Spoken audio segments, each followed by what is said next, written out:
महात्मा गांधी के द्वारा लिखी गई book the experiment with truth का एक भाग है। इसमें महात्मा गांधी इंडियन सिविलाइजेशन को और सब देश की सिविलाइजेशन से कंपेयर करते हैं कि हमारी जो सभ्यता है, संस्कृति है, वो अभी भी वैसे ही है जैसे पहले थी, ठीक है ना, और दूसरे देश की सभ्यता बदल गई है।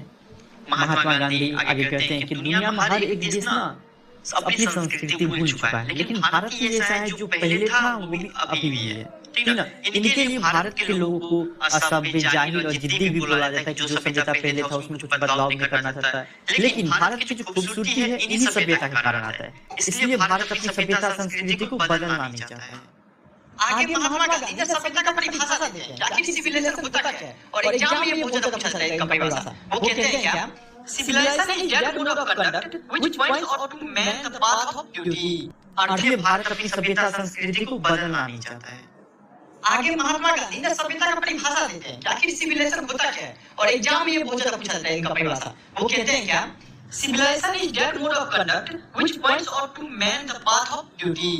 अर्थात वो कहते हैं क्या, सभ्यता एक रास्ता है जो इंसान को उसके फर्ज की ओर ले जाता है कि क्या करना चाहिए, क्या नहीं करना चाहिए हमें, और हमारी जो आदत है उसमें किस तरीके से सुधार करना चाहिए, यही हमारी सभ्यता है। और सभ्यता संस्कृति की बात करें तो नैतिकता का पालन करके ही हम अपना दिमाग और अपनी भावनाओं पर नियंत्रण कर सकते हैं, ये याद रखिएगा। वैसे जो गुजराती में सिविलाइजेशन का अर्थ होता है अच्छा चरित्र बताया जाता है, समझे, अर्थात गुड कंडक्ट।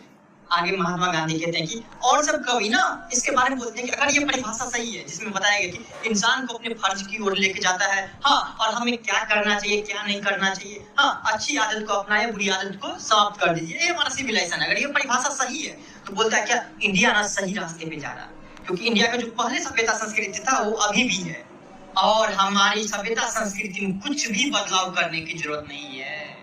आगे वो कहते हैं कि mind is a restless bird, the more it gets the more it wants। अर्थात क्या कि मनुष्य का दिमाग ना एक चंचल पंछी की तरह होता है, हाँ, जैसे कि पंछी एक डाल से दूसरे डाल पर हमेशा जाती रहती है, उसी तरह मनुष्य का शौक जो है, मन जो है, एक चंचल पक्षी की तरह होता है। एक शौक पूरा होता है, मन जो है एक चंचल पक्षी की तरह होता है। एक शौक पूरा होता है, दूसरा सपना तुरंत चालू हो जाता है उसका।